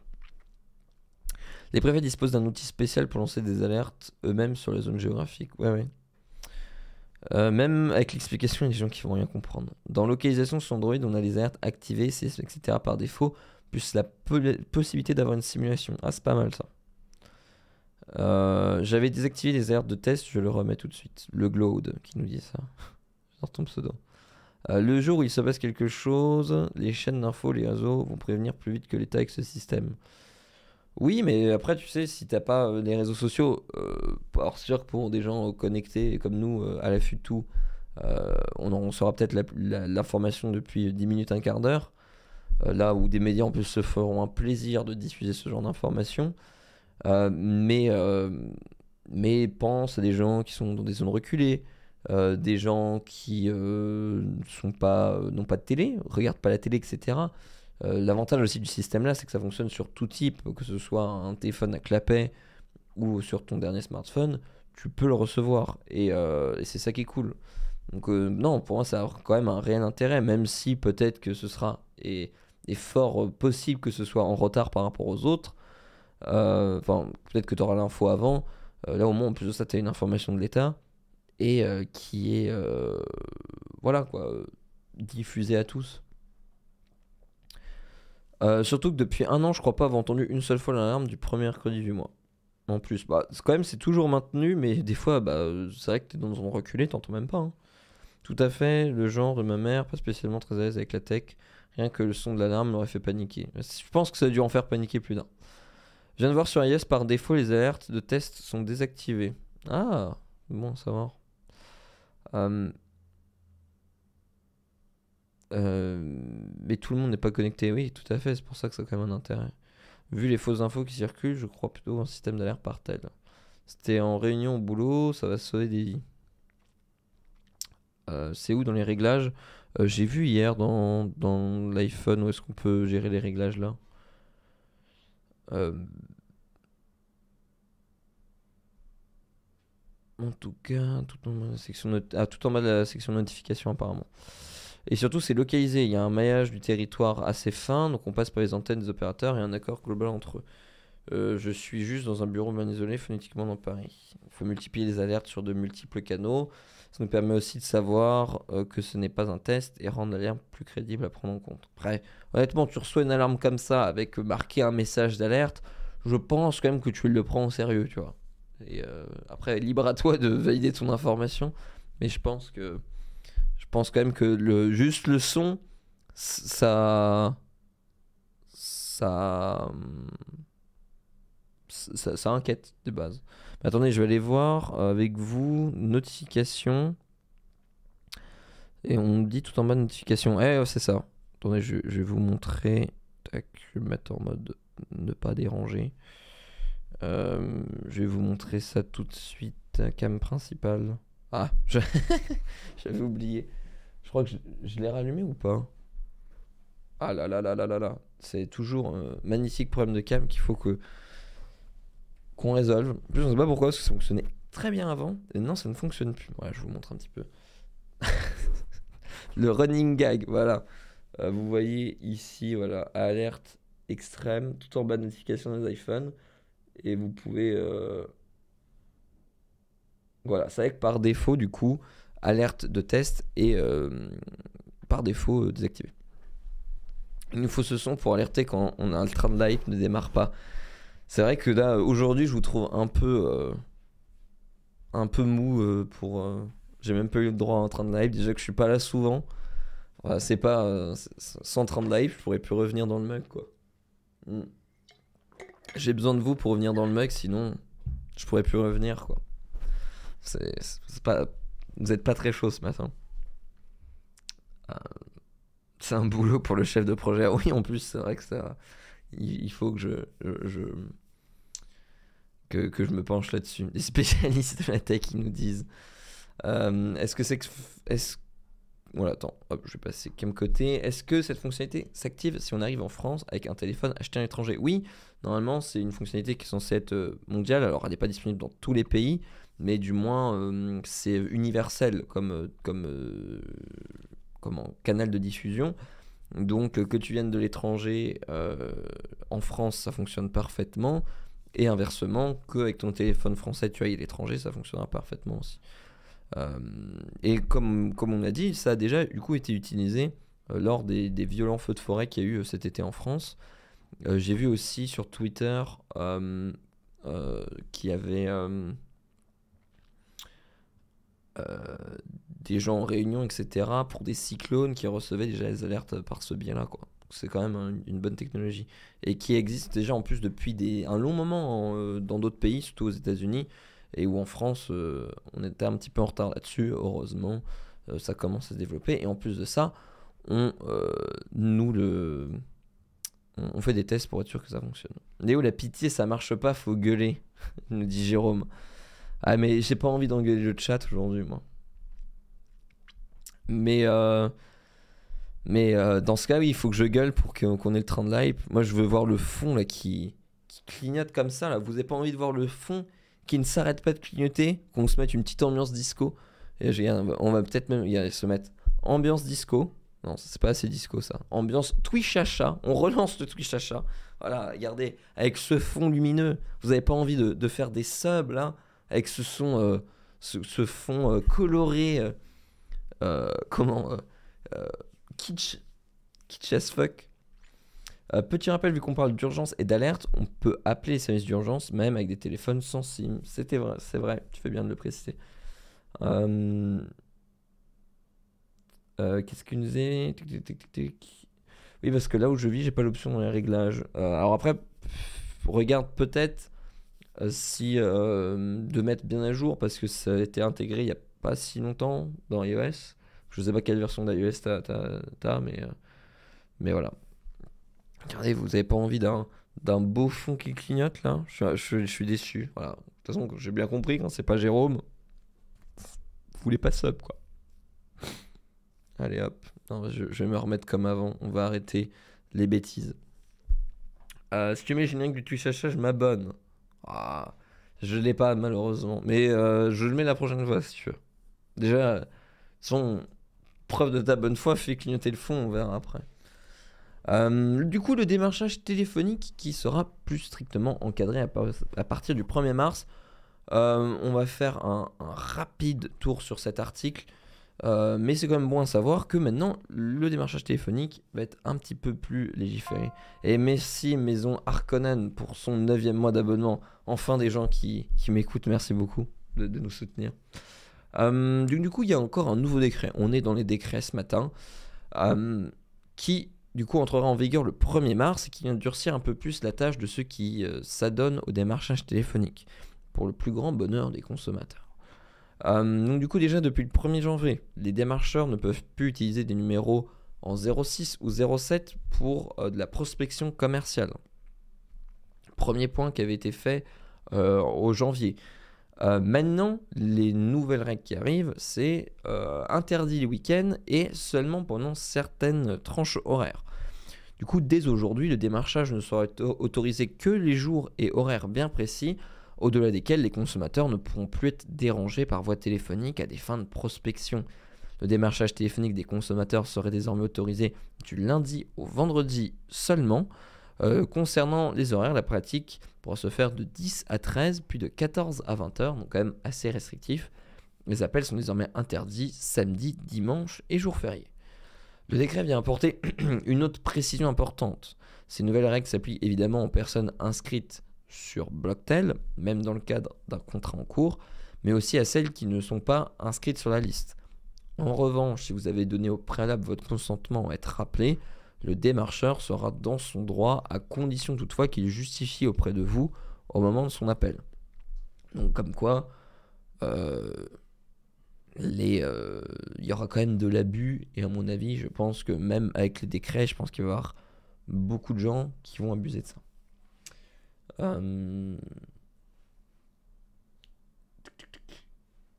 Genre les démarcheurs ne peuvent plus utiliser des 06, 07, j'en ai encore reçu plein au mois de janvier. Oui, non mais voilà, tu vois, c'est pas parce qu'il y a des décrets qu'au final les choses changent beaucoup, quoi. Mais bon, du coup, c'est quand même déjà bien qu'il y ait des choses qui soient mises en place. Après, les faire appliquer, c'est un autre débat. Si le démarchage téléphonique à des fins commerciales se fait dans les plus strictes règles de l'art, le professionnel devra ensuite respecter d'autres obligations. On peut ainsi citer la limite fixée au commercial qui ne pourra vous contacter plus de 4 fois par mois. De même, si vous venez refuser expressément le démarchage après avoir répondu au téléphone, le professionnel qui se trouve à l'autre bout du fil ne pourra à nouveau vous contacter ou tenter de vous contacter après une période arrêtée de 60 jours calendaires qui démarre à compter du refus. Pour terminer, le décret ne précise pas à des fins qu'il espère dissuasives que le professionnel ne respecte pas ces nouvelles règles, s'expose à une amende de 75 000 €. S'il est une personne physique, s'il agit en tant que personne morale, une entreprise, cette amende peut grimper jusqu'à 375 000 €. Voilà, encore une fois, comme on dit, ça va être compliqué de faire appliquer ces lois-là. Rien n'empêche aussi, je pense, de le faire depuis peut-être l'étranger et de vous appeler. Bref, c'est un petit peu... voilà, c'est bon à savoir qu'il y a des choses qui sont faites, encore faut-il qu'elles soient appliquées. Est-ce qu'on parlerait pas de notre merveilleux sponsor? Notre sponsor, vous commencez à le connaître, O2Switch. Le voilà, l'hébergeur web par excellence. Vous le connaissez depuis un bon moment, je pense maintenant, on en parle pas mal dans le mug. O2Switch, du coup, qui est un hébergeur français et de très bonne qualité. Et aujourd'hui, au lieu de vous parler un petit peu d'O2Switch, parce que je pense que vous connaissez pas mal, une grosse puissance CPU, une offre toute illimitée, donc du coup avec le lien en plus qui se trouve dans le chat, que je vous invite directement à aller cliquer. Voilà, bit.ly /O2Switch Nowtech, avec une offre du coup toute illimitée, que ce soit en stockage, en CPU, etc. C'est vraiment un excellent hébergeur parce que moi, je vais vous en parler parce que j'ai été moi-même chez O2 Switch pendant un bon petit moment. Et honnêtement, je recommande vraiment. T'as pas la prise de tête de est-ce que j'ai besoin pour mon stockage, etc. Tu balances toutes tes images en grosse qualité, etc. En fait, c'est vraiment l'abonnement sans prise de tête. Ça fonctionne très bien, vraiment. C'est assez puissant. Pourquoi tu es reparti? Parce qu'en fait, j'avais plus besoin de site. Donc, mais j'étais quand même 3 ans chez O2 Switch euh, pour, euh, pour héberger un site perso et ça fonctionnait très bien. En plus de ça, n'oubliez pas que vous avez moins 15% avec le code promo N15. Et moins 15%, c'est assez intéressant. Et franchement, c'est l'offre sans prise de tête. Tu as ton nom de domaine, tu as l'espace disque illimité. Et franchement, c'est performant. Même pour être honnête avec toi, Yves Castel, j'étais même parti un moment chez un autre hébergeur parce que je voulais payer moins cher comme un gros rat. Et je suis revenu chez O2 Switch parce que franchement, ça fonctionne très bien. T'as même aussi, pour ceux qui savent, tous les trucs HTTPS, Let's Script pour rentrer dans les détails euh, pour ton site. Et franchement, si vous cherchez un bon hébergeur sans prise de tête, franchement, je ne peux vous recommander O2 Switch qui, en plus de ça, nous soutient aujourd'hui et nous permet de vous proposer ces mugs tous les matins. Donc, merci beaucoup à O2 Switch. Le lien est en description. Point d'exclamation O2 Switch pour ceux qui le veulent. Et le code est valable pour toute nouvelle souscription. Oui, c'est vrai, ils le font tous le SSL free. Oui, non, mais je suis d'accord avec toi, Inside BMX, mais des fois, c'est plus chaotique et assez compliqué à mettre en place. Et franchement, l'interface du panel, je crois que c'est cPanel, si je dis pas de bêtises, de l'hébergeur, ça se fait vraiment bien. Et comme tu dis, c'est vrai que j'ai oublié de préciser, mais le support est méga réactif. Il te répond vraiment sous 8-10 minutes, c'est pas exagéré. C'est super réactif et en plus de ça, compétent quoi. Genre, c'est pas le support qui va t'envoyer vers une FAQ ou quoi. Ils sont là pour t'aider, ils répondent méga rapidement et c'est un hébergeur que je peux recommander. Est-ce qu'on peut mettre un WordPress dessus? Ouais, WordPress. Moi, c'était mon site que j'ai fait était sous WordPress.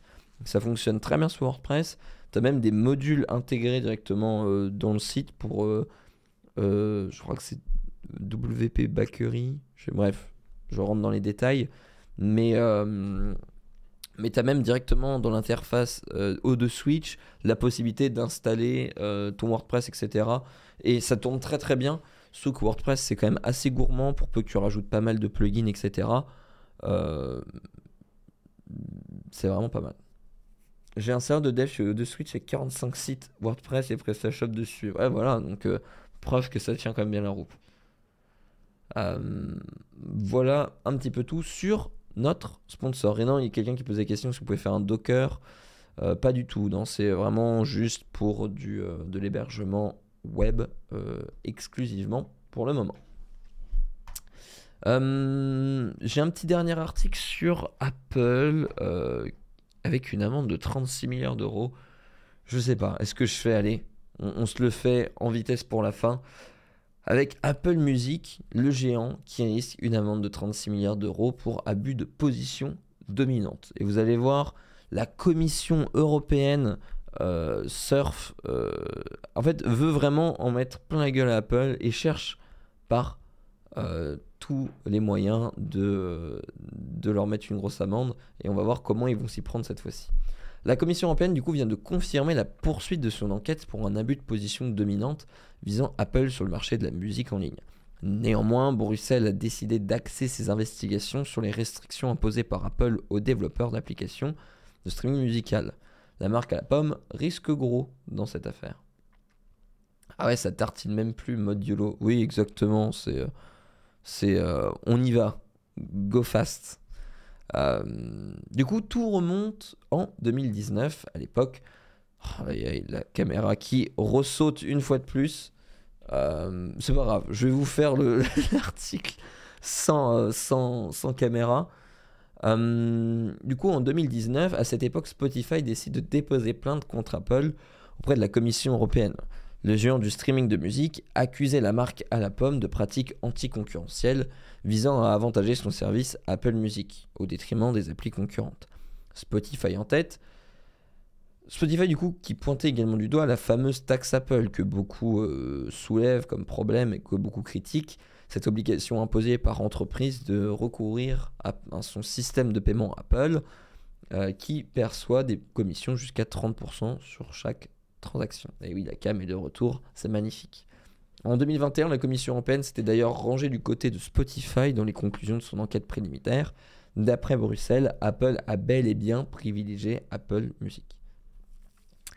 La Commission européenne enquête toujours sur Apple. Or, la Commission européenne vient justement d'annoncer du nouveau concernant ce dossier brûlant. En effet, l'institution a décidé de réduire le périmètre de son enquête contre Apple pour abus de position dominante. Si elle envisage les charges retenues contre le géant américain concernant la taxe Apple, ces investigations portent désormais uniquement sur les restrictions imposées par Apple aux développeurs d'applis de streaming concurrentes. En effet, Bruxelles estime qu'Apple empêche de promouvoir des offres d'abonnement plus avantageuses et disponibles hors de l'App Store aux utilisateurs sur iPhone et iPad. Sans surprise, cette annonce a fait joie de Spotify, qui a déclaré via son avocate F. Constant, la Commission européenne a envoyé le message clair que le comportement anticoncurrentiel et les pratiques déloyales d'Apple ont nuit aux consommateurs et désavantagé les développeurs depuis beaucoup trop longtemps. Elle poursuit, nous exhortons la Commission à prendre une décision rapide dans cette affaire afin de protéger les consommateurs, et de rétablir une concurrence loyale sur la plateforme iOS.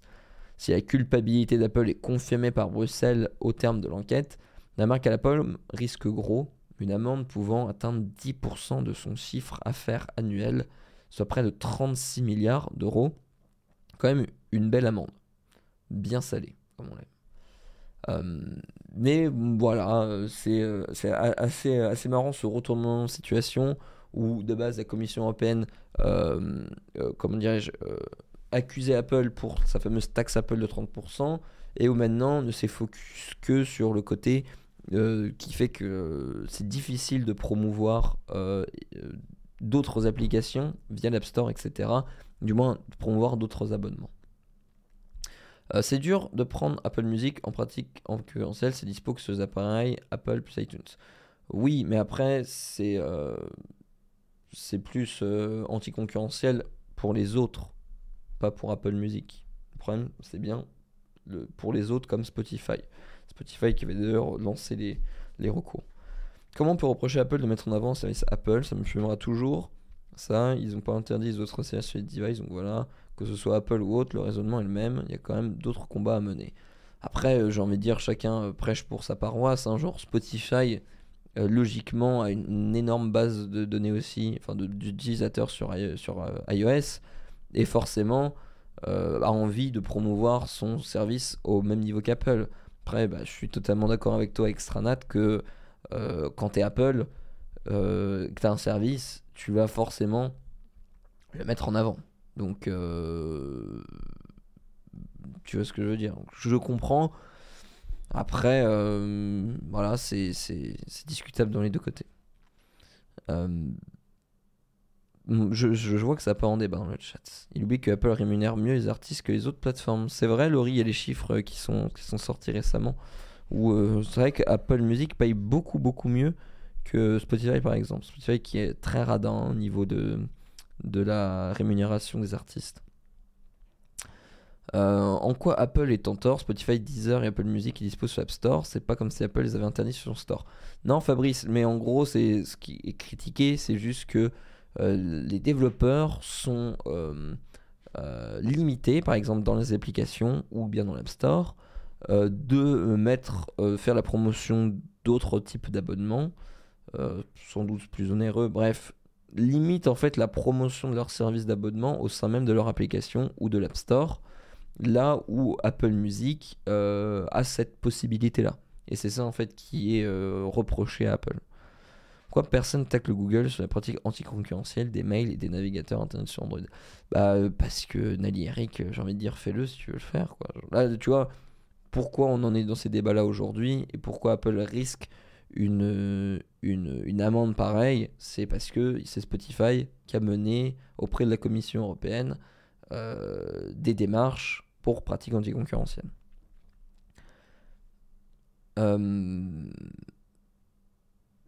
Ouais, mais tu payes l'abo Spotify via leur site et pas dans l'app comme Twitch, je prends jamais les subs sur iPhone. Ouais, mais Nali Eric comprend que toi, tu es conscient de cet axe, que tu es assez un power user, entre guillemets, pour prendre le temps de faire ça sur ton ordinateur. Là où un utilisateur lambda, genre à un moment il va pas voir son abonnement et se dire ah non, attends, je vais passer sur mon ordi pour pouvoir prendre mon truc. Et même juste le fait de devoir prendre ton abonnement via un site pour le payer moins cher, idem pour Twitch, c'est problématique, tu vois. Genre ça, c'est quand même, on peut quand même considérer ça comme anticoncurrentiel parce que du coup l'expérience est dégradée, tu payes plus cher sur un iPhone qu'ailleurs. C'est pas logique, tu vois. Google fait de la pub pour Spotify au même niveau que pour YouTube Music qui est installé automatiquement sur Android. C'est un peu à double vitesse leur truc. Après voilà, libre à Apple, à Google de faire la pub qu'il veut. Après YouTube Music, c'est pas non plus un service qui est beaucoup mis en avant par Google, je trouve. En tout cas voilà pour ces petits articles, j'espère qu'ils vous auront plu. On passe tout de suite au camp de fac. Si vous avez des questions, surtout qu'il est déjà 9h37, on va pas trop tarder. Si vous avez des questions, etc., si vous voulez sub aussi, c'est le moment. On passe tout de suite au camp de fac.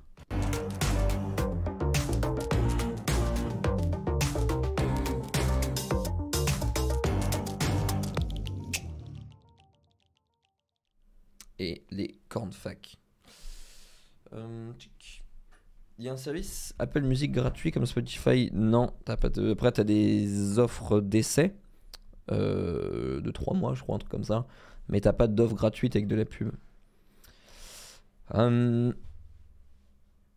Tac. Il y a quand même du lobbying de Spotify qu'on sort pour attaquer Apple. Pas convaincu que la Commission européenne soit vraiment concernée par les utilisateurs. Oui, non, mais c'est vrai que le message qu'on a vu à la fin là, sur l'avocate qui disait une décision rapide dans cette affaire afin de protéger les consommateurs.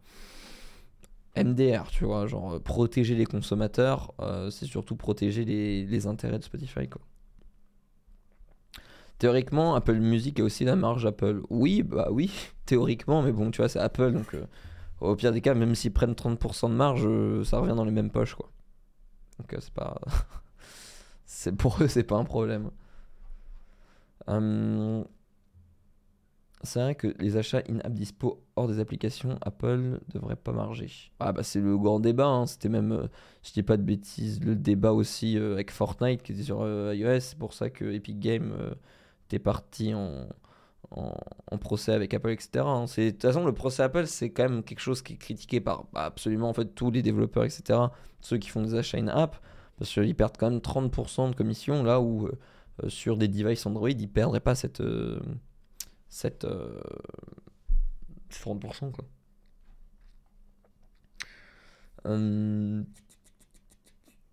Non, mais j'avais pas capté le fait qu'ils retaxent dans les apps. Ah oui, ils retaxent. En fait, tout achat que tu fais sur ton iPhone est taxé par la taxe Apple. Alors après, c'est pas 30%, c'est le maximum, mais généralement, c'est quand même souvent 30%. Donc voilà. Mais c'est vrai que 36 milliards d'euros, c'est quand même une belle amende, quoi. Après, voilà, Apple, entre guillemets, pourrait se le permettre, mais ça ferait mal quand même, quoi. Mais les achats in-app sur Android sont pas margés par Google. Alors, si, je crois. Mais ça doit être beaucoup moins. Attends, je vais chercher marge Google Play Store. Je sais pas, mais il me semble que c'est quand même margé. Il y a quand même des marges, il y a quand même une commission, mais qui est quand même beaucoup moins importante. Je vais te dire ça tout de suite. Si c'est un abonnement, tout s'applique pas l'année. Bannissement de Fortnite. Pour chaque application, ça a 30% sur le prix de l'application et 30% sur les paiements dans l'application pour débloquer une fonctionnalité. S'il s'agit d'un abonnement, le même taux de 30% s'applique la première année et passe à 15% la seconde année. Donc ouais, voilà. C'est quand même assez cata. Par contre, voilà, tout ce qui est pour les ventes de marchandises physiques, le développeur perçoit 100% du prix de la vente, genre pour Amazon, etc. Là, pour le coup, il n'y a pas de taxe Apple. Sur le Play Store, le même principe des 30% s'applique, que ce soit pour les applications payantes, les paiements intégrés ou les abonnements. La commission est passée à maintenant 15%, apparemment, chez Google, pour certaines choses. C'est la marche au Play Store, mais tu peux utiliser les stores alternatifs. Rien n'oblige à passer à appeler sur Apple Music. C'est le monopole, le problème. Bah, toujours le même problème. La marge d'Android doit être effectivement moins lourde, mais Android est dispo sur plus de marques de smartphones. Il y a peut-être de ça aussi. Il y a de ça, et il y a aussi que je sais pas si les achats in-app sont facturés. C'est surtout ça. Peut-être que si tu achètes une application sur le Play Store, tu as ce côté-là, mais je suis pas sûr que tu aies aussi cette taxation in-app que Apple fait impunément. Android, Google vend tes données, ça réduit les coûts aussi. Ah bah évidemment, c'est sûr que ça joue aussi grandement là-dessus. Les sociétés râlent sur Apple parce que les gens acceptent plus de payer sur l'App Store que sur Google Play. C'est sûr qu'il y a une marge sur Android dans les applications in-app, puisqu'il y a des applications qui permettent de détourner le système avec des remises de 15%, genre Aptoid. Ah, tu vois, je ne savais pas.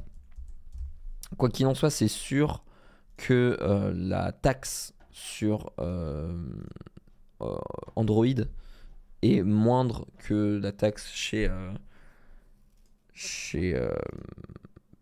Apple. Apple qui sont quand même bien gourmands. Je vais tout de suite regarder qui est en raid en ce moment, savoir qui est-ce qu'on pourrait raid aujourd'hui. Si vous avez des propositions dans le chat, allez-y, c'est le moment. Je regarde un petit peu si il y a des gens sympathiques qui sont en stream, c'est des recommandations, c'est le moment aussi. Faites-vous plaisir. Il y a Shadow en effet qui joue Atomic Earth, il y a Flonflon,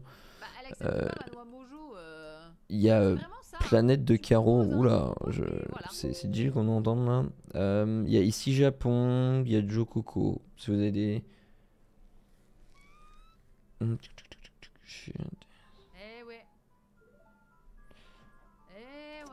y a Pépipin, ouais c'est vrai, donc on raid aussi souvent, je sais pas qui dans le... Qui on raid moins souvent, c'est vrai que j'aurais aimé raider quelqu'un qu'on ne raid pas très souvent, mais bon, allez, il faut faire un choix. Planète de Carreau, j'allais faire ça en effet, c'est vrai que ça fait un moment. Allez lui faire coucou de notre part, passez une excellente journée, j'espère que ce mug vous aura plu. On se retrouve je ne sais quand pour un prochain mug. En tout cas, passez une excellente journée et à demain matin pour le mug avec Guillaume. Où est le mug de générique de fin? Il est là.